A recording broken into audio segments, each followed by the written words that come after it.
Hey, I'm Alex Radcliffe from Board Game Co., and I don't yet know what this video is called. Stop backing Kickstarters, the decline of crowdfunding, why Kickstarter isn't a good deal anymore. I've actually done that one before. I've done that exact title before, but we're going to talk about that throughout this video. I don't know exactly what this is called because the subject is a little vague. The subject is about, well, why Kickstarter isn't a good deal anymore, or more specifically about the nature of crowdfunding nowadays, about where compared to where crowdfunding was in the past. And the video is directly inspired by a comment I saw on Facebook. A comment I saw on a Facebook, I think it was a retailer group, I'm not sure, maybe it was a crowdfunding group, I don't remember what it was. But it was a comment from a manufacturer, from a board game company, a board game producer, a company that does Kickstarter games. And somebody else was asking questions about pricing on crowdfunding, how to price their crowdfunding game. And the specific comment, and if you're watching this video, if you, the person commenting, watching this video, apologies, but we're going to get into it now. And I'm not saying who it was, but the specific comment was, Kickstarter backers have also become a bit spoiled, in the sense that if you don't offer any Kickstarter exclusives, or give discounts, either on the game or on shipping, they won't back it because they can just get it in retail. I'm going to say that again. Kickstarter backers have also become a bit spoiled, in the sense that if you don't offer any Kickstarter exclusives, or give discounts, either on the game itself or on shipping, they won't back it because they can just get it in retail. I think the spoiled thing got me. I think the idea that Kickstarter backers are spoiled because they won't back your game if you don't give them a reason to back it, I think that bothered me. And I get where they're coming from. We're going to talk about this. There's a lot of things to get into in this video. I get where they're coming from as someone who makes games, meaning not me as someone, I don't make games, but coming from the mindset of someone who makes games, I understand the frustrations they have to deal with. There are a lot of frustrations and a lot of uphill battles and a lot of hoops to jump through. There's so much to do if you create board games. There's so much to do. And I'm sympathetic. My heart genuinely goes out to anyone who's trying to make a living in the space in any capacity, whoever you are, whether you're a manufacturer, whether you're making games, whether you're designing games, whether you're doing art for games, especially with all the AI stuff going on, whether you are a content creator, whoever you are in the board game space, if you're trying to make a living here, my heart goes out to you. It's hard. But it doesn't mean that Kickstarter backers are spoiled because you didn't give them a reason to back. 3 years ago, I did a video titled, Why Isn't Kickstarter a Good Deal Anymore? That video was filmed 3 years ago. And by today's standards, everything going on then was a much better deal on crowdfunding than it is today. I back far, far fewer crowdfunding games than I used to. If you go back, I don't know, a year and a half plus, I used to back, 5 to 10 games a month, like a lot. I was heavily into crowdfunding. And there's a bunch of reasons I've slowed down. There's a bunch of reasons. I'm trying to be more mindful of spending money, just, being more conscientious in general. As much as I always back things that I think hold their value, I don't have the time to sell them if they're not for me, so I'm just more mindful. And sometimes there are games that show up and then I just don't play them for a year and a half, so holding the value or not, if I'm not playing them, it's just, even if it holds its value, it's just not doing anything for me. So I've been more conscientious in general about what I back for a variety of reasons. But one of the many reasons is that it's harder and harder to justify backing things because crowdfunding is a worse deal than it was even 3 years ago. And 3 years ago is when I did that video. 3 years ago, I was like, oh, crowdfunding's not a good deal anymore. I wish for the days of 3 years ago. And there's a reason things have changed. We're going to get into that. There's a reason things have changed. It's not the fault of the companies, the people making board games. It's the fault of the global economy and an infrastructure and a system that incentivized people to sell games for as low margins as possible until they realized that's how you go bankrupt over time. And so things changed. But it's not from malice. It's not from money grubbing. Things got harder to be able to justify the incentive of backing. But Kickstarter is not. Crowdfunding in general is less of a good deal than it was 3 years ago when I did that video. There are so many reasons not to back a game. If you're someone who's making board games, if you're someone who's backing board games, this video is important. These next few things, and I've talked about them before, I'm just consolidating it all in one video. But these next few things are so important for you to understand as a backer who's debating whether to buy a crowdfunded board game. And it's so important for you to consider as someone who's making crowdfunded board games, wondering why people aren't backing, or just trying to find that target product, that audience, what's it called? It's called the market product fit, or whatever it is, the market product fit. You're trying to figure out who your audience is and whether they're going to get it. There are so many reasons not to back a game, and I'm going to go through a bunch of them, and I I'm sure there's many more. If you can think of other reasons not to back, let me know in the comments down below. Let's flood the comments with the reasons not to back crowdfunding games, because there's so many reasons not to. There are reasons to back them, but you have to find those, and you have to work to make sure they're there, because until you put them there, the reasons are stacked against you. The lack of real review coverage in general. That's a big one. Sure, there are a handful of channels that will actually put out opinionated pieces on crowdfunding games. King of Ravage will do so, Legion of Games will do so, Chris George Room and Board will do so, I'll do so. There are other channels as well. I'm not trying to limit those four, it's just the four that come to mind offhand. But a lot more channels. For every review, for every opinionated piece you find on a crowdfunding game, there's like 5 or 6 previews on that game. The ratio of previews to review coverage is so tilted. One Stop Co-op Shop will do so. There's a bunch of channels that will give opinions. But the weighted scale of crowdfunding coverage favors advertising far more than opinions. And again, Board Game Co., our channel, will also do a crowdfunded, advertising opinions as well. I'm not against the concept of them existing, but you as a backer should understand that the vast majority of content on a game that's on crowdfunding is more advertising than it is review. Once a game shows up in retail, the reviews flood in. Reviews from other content creators, reviews from more content creators, reviews from people who back the game. That's a different conversation. When a game is showing up on the market, you have plenty of opinions to go through. When a game is on crowdfunding, there's a lack of real review coverage. There's not as much, if any, at all, and that should be a factor in you deciding whether you do or don't want to back a game, where the only opinions are like 3 people giving an opinion, as opposed to the dozens and hundreds of opinions you can find when that game when the game lands. The paying a year in advance, or more. As a backer, you are paying for a game a year before you get the game, or often more than that. Sometimes 3 years in advance, depending on how long it takes. That's you paying for something that's not showing up. You're giving up money today. The time value of money is a thing. You can put that money genuinely into your mortgage. Whatever your mortgage is, if you're paying 7% on your mortgage, I have no clue. Current rates on mortgages I think are around 7%. So if you pay $100 for a game and you wait 3 years for that game is actually costing you $121, more than that because it actually escalates and compounds, but I can't do that math in my head offhand. But you're paying $121 for that same game that's going to be $100 down the road.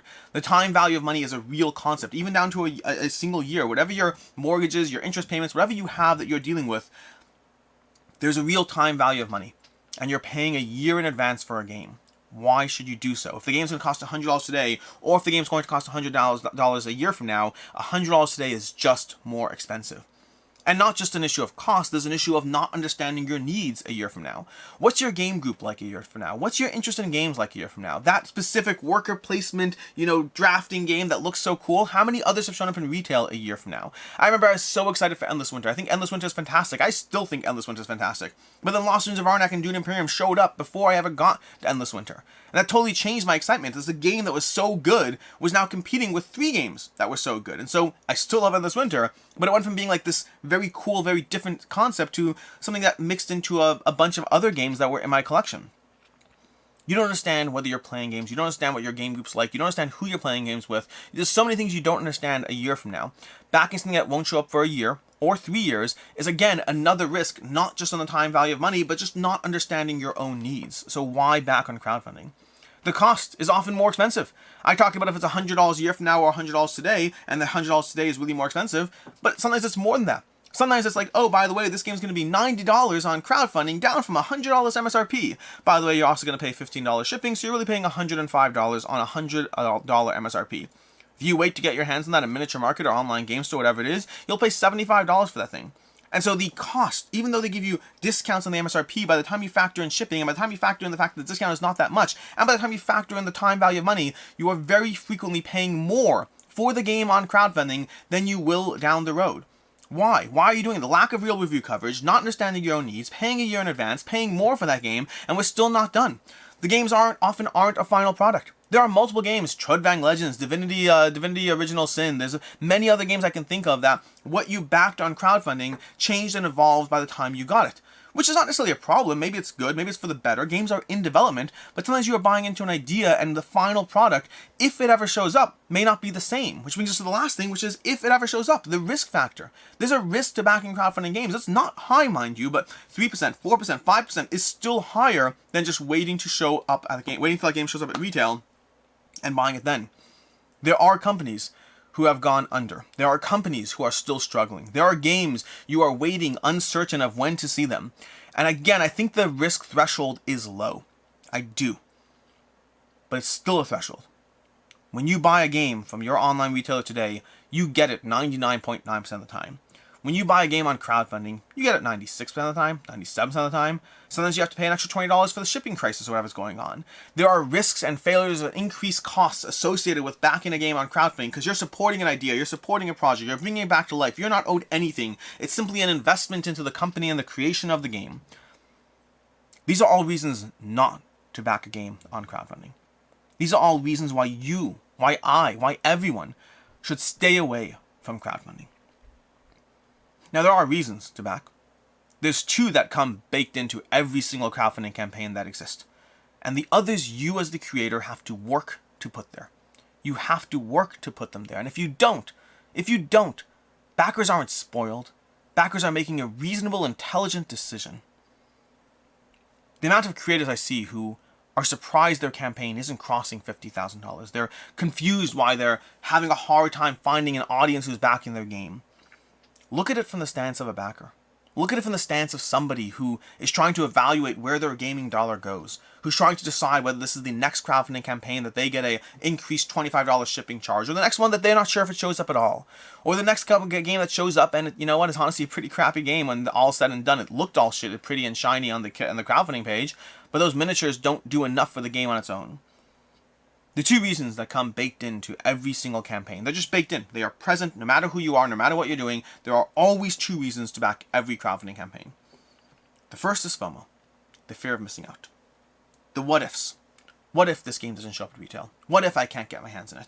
What if it is super popular and super expensive and all these things? What if? It's the what ifs of crowdfunding. The I can buy it now because it's present now. But a year from now, it may not be. It may show up at Miniature Market. I may go ahead and buy it, or I may miss it entirely, and then who knows when the next print run is. If I want this game, I need to guarantee it by backing it today. The FOMO, the uncertainty, is the first reason that's baked into every crowdfunding campaign.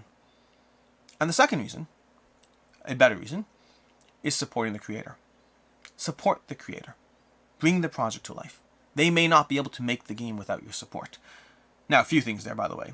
Any company that says we can't make the game without your support, in theory, once they cross that funding goal, once they cross that finish line of the funding goal, in theory, that reason transfers to purely supporting the creator, and no longer we can't make the game without your support, because there you go. You got it. You got your 70K funding goal, whatever it is. You can make the game now. So there's two different distinguished reasons. We can't make the game without you, and support the creator. I'm not as much a fan of the we can't make the game without you. Either the crowdfunding campaign fails or it doesn't. Most of the time, your individual backing is not going to be the line in the sand. And I know that's a terrible argument in concepts, otherwise no one would ever vote and things like that. But, I mean, listen, there's only so much there's a difference between your voting responsibility and obligation to help guide the world the way it should ideally be, or the way you want it to be, I guess. Not so much the way it should ideally be, because we're talking about your choices, versus spending $70 on a board game that you don't need. But the idea of supporting the creator, forget we can't make the game without you, but the idea of supporting the creator, the idea of putting more money into their pocket as opposed to the amount of money they'll get if it goes to retail. When it goes to retail, there's often a 4-in-1 or a 5-in-1 rule. The idea that how much the game is. If a game is a $60 game at retail, well then that breaks that up into fours. The creator gets $15, the distributor gets $15, $15 goes towards the cost of goods, and $15 goes to the store. So again, if a $60 game might cost you $15 to make, so that's going to the manufacturer. It gets sold to the distributor for $30. So the distributor so now you as the creator are making $15 on it. Then the distributor sells it to the board game store for $45, and the board game store sells it to you for $60. So everyone's making chunks along the way. And it's either the rule of 4 or the rule of 5, depending on how you do it, depending whatever. And it's not a perfect rule in the sand, but it's a general guideline. If you back the game on crowdfunding, that game costs the $15 goes towards the manufacturer. 10% goes to Kickstarter and various credit card fees and all that. I believe it's 5% to Kickstarter because credit card fees are present either way. But so you have 10% going out the window there. There are marketing costs and things to make the Kickstarter work, but the creator's probably walking away with more like 50% of the total instead of 25% of the total. That's better for the creator. Support the creator. I think that is a great reason to back. I believe in supporting the creator. I believe in supporting the industry. Now, there's a separate conversation about the fact that, okay, supporting people is great, but you're still supporting the board game store, and you're still supporting the distributor if you get it later. But I acknowledge that the creator is often the one who's struggling for more support, versus the others have more of an ecosystem of everyone in play. So supporting the creator is a good reason to back a game. It's less of a good reason if the creator gives you 7 or 8 reasons not to back a game and still says, but please support me. There's a balance in life, and you as the creator have to decide what your goals are. If your goals are purely to rely that your game is going to exclusively be funded by a combination of FOMO and creator support, that's fine. You can make that choice. But it does mean that you're going to struggle to see the funding that you want. It does mean that. Because FOMO and supporting the creator only take you so far. It's not a good recipe for why crowdfunding should be done. There's too many other factors, too many other reasons against it. And again, if you want to rely on that, that's fine. But don't offer somebody, you don't turn around if just to give the most basic example, if everyone else is selling, I don't know, let's pick a product. If everyone else is selling cans of soda for 75 cents from the vending machine, and you stand there outside the vending machine, you set up your own little soda stand, and you're like, by the way, you can buy my cans of soda, but they're not as cold because I don't really have them in like a machine or all that. And also they're going to cost you $1.50, twice as much. Please support me. You can do that. But if people don't support you, they're not spoiled. If people don't support you, that's not unreasonable. You don't deserve support just because you're there and present. You deserve support because it's a group effort. It's in combination. And you can give backers reasons to back. You can. That's the thing that bothers me. It's not that you can't give them reasons to back. It's that you're saying the only way I can make this work is because you as a backer are willing to pay more to make this happen. And that's not a team effort. It's just not a team effort when that happens. That is a predatory effort. It's a, hey, I want to benefit, so you pay more, and I won't give you any reason or incentive to back. And you can give those reasons and incentives. You can. And they have costs. It's not always so clear. It's not always so black and white. I acknowledge that. But you can give more reasons. That whole 7 or 8 reasons not to back, and we have FOMO and supporting the creator as reasons to back, you can add to that. You can add a few things. You can make sure that they get it early. You can say, by the way, you will get this game before anyone else. Now, I personally don't value that, but it is a value. It is something people can enjoy. It's not something that's always guaranteed, and so often creators are like, oh, we tried, but things went wrong, so now can we go ahead and just sell this to retail first? And as a backer, you should say, yes, of course you can, because what's the big deal? Help them survive. You should say that, but it goes back to that dichotomy. The more often that happens, the less we can actually rely as backers on getting the game early as actually being of value in any way. And again, to recognize the other side of it, ensuring that other people get the game early is actually extra work. It's not just an issue of prioritization. It's you have extra work to ensure that someone gets the game earlier than someone else. So it's hoops to jump through on the creator side, but this perks. Again, you have to balance the hoops and the perks and the reasons and the incentives. If you want your game to survive at retail and that's your marketing strategy, focus on retail. If you focus on crowdfunding, if you're asking for support, you got to give reasons to the crowdfunding side of things. You can also ensure that there's exclusive content, or that the game is exclusive entirely. That's another reason to give backers reason to get the game. Every Come On Kickstarter I've ever backed costs more at crowdfunding than it does in retail. But they give you exclusive content. And again, there's two sides to every coin. People sit there after the fact and they're like, oh my gosh, I don't want to get Marvel United. I'm not getting all the exclusive content. What's the point? I have to go on eBay and hunt it down for 4 times the price. That crowdfunding game to turn me off of it because I didn't get it at the right time. That is a trade-off. That's 100% a trade-off.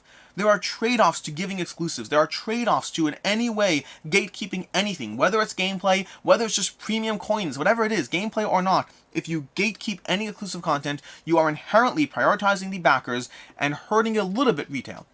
You know what the difference is?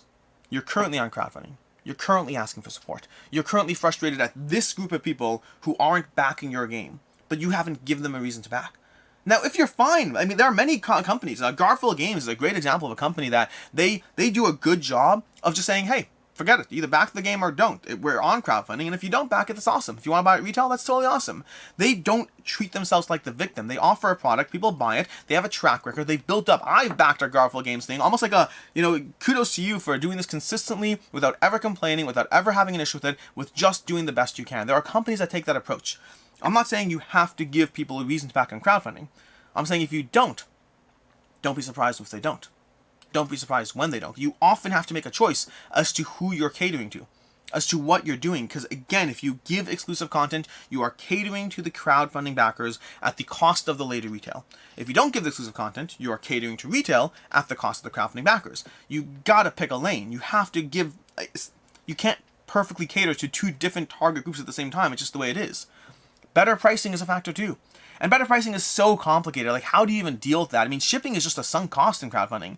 Because shipping, when you buy from Miniature Market, they can build into their whole margins. Hey, if you get at least $100 or whatever it is, we can give you this. When you buy in crowdfunding, that shipping cost is just present, and it is higher and more annoying than regular shipping down the road. Crowdfunding fulfillment is a increased shipping cost that is present in the conversation. Going back to those margins and those ratios, it is an increased cost. But somewhere or another, as a creator, you got to find the reason for backers to actually be incentivized to back. And lowering the price is very tricky. This is why one of the reasons you frequently see people saying, "Oh, like, we're in some way comping for shipping." There's a term. We're not comping. We are, I'm blanking on the term. But either way, subsidizing. We're subsidizing shipping. The reason you often see that is because if you have a $60 game and you sell it on crowdfunding for $40, the tricky part there is you create that mental dynamic that down the road it should be $40. If you give backers, if you let them price fix your game as costing less, it is harder to charge more for that same game down the road.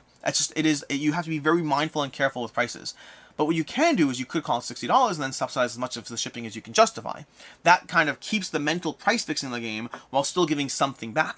And there are, again, opportunities to do that, but you have to still find, at the end of the day, you have to find the reason why somebody should pay more today for something that will cost less a year from now. You have to find that reason. You have to make the math work, whether it's getting it early, whether it's supporting the creator, which is a reason. It's just not, I don't think it's good enough on its own. You have supporting the creator, you have getting it early, you have exclusive content, you have better pricing. There are lots of things in play, tools you can do to tilt those scales, to give backers reason to get your games.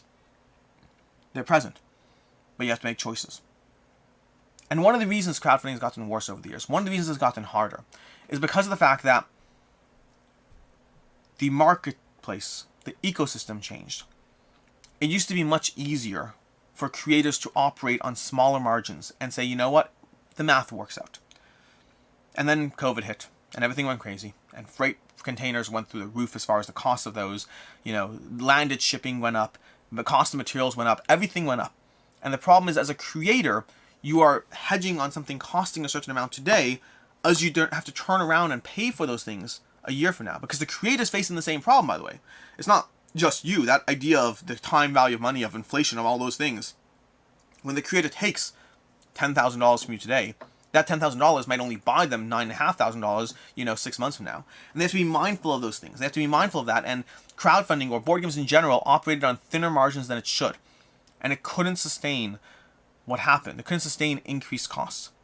And so creators have to be more conservative now. They have to be more careful about what deals they can offer you, because they just don't have the confidence in the system of the maintenance and the stability of those prices.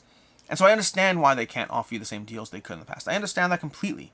It still doesn't mean you as a backer should back something that isn't worth it. It just means I understand the creator's side. I think crowdfunding is incredible. I really do. I think it's incredible. And I'm not unaware of the irony, by the way, of critiquing support the creator when my entire channel couldn't survive without Patreon and YouTube memberships and all of that, which I appreciate very much, by the way. It's a whole different conversation about the nuanced differences of it, but the very least of it is I'm giving you everything for free off the bat, and whatever you want to support, and there's no cost structure in play here. But I do appreciate your support. Irony aside. Crowdfunding allows for creative games. Games that could never exist otherwise. Ambitious games. Games that cost too much. Games that don't support the retail model. They allow you to take risks in what games works. To validate the demand of the community. To allow companies to design and create when they couldn't otherwise do so. It keeps board games even more independent from larger companies or just taking over the whole entire ecosystem, because crowdfunding is always an opportunity for the little guy to get up there and thrive. I think crowdfunding is amazing. I think it is good for creators. I think it's good for backers. I think it's good for the ecosystem. I also think that when you're a publisher, don't take a woe is me attitude in crowdfunding. Either give people a reason to back or don't. Don't blame entitled backers. Understand that you're either offering something that makes sense for them to get or you're not. The idea that someone shouldn't take on all those risks and increased costs because they can just get it in retail, they should do that. They should think that through. They should be mindful of what makes sense. I think people should only back the games that make sense for them. If the FOMO's enough of a reason, if you're just always unsure and you're like, hey, I'll pay the extra, who cares? Great. If you want to mentally justify it as, hey, I'm supporting the creator, good, that's fine. I'm not trying to encourage someone not to back. I am saying that there's plenty of reasons not to back. And my channel has always been about finding the times and the reasons where there are more reasons to back. I believe in crowdfunding. I believe in supporting the ecosystem. I believe in so much in board games. I also believe in doing what's right for you. And for the publisher side, that means do what's right for you as a publisher. For the backer side, do what's right for you as the backer. There's either going to be a fit. There's either going to be a match between your needs and their needs. And at that point, things thrive. Or there isn't. And it's unfortunate. And it's sad. But not everything in life has enough demand to support it. Not everything does. In any case, that's my rant for today. Saw a comment. I don't know. It bothered me. It bothered me more than it should. I just thought it was a good idea for a video. It's the idea that backers are entitled. Don't get me wrong, backers can be entitled. That is a different conversation.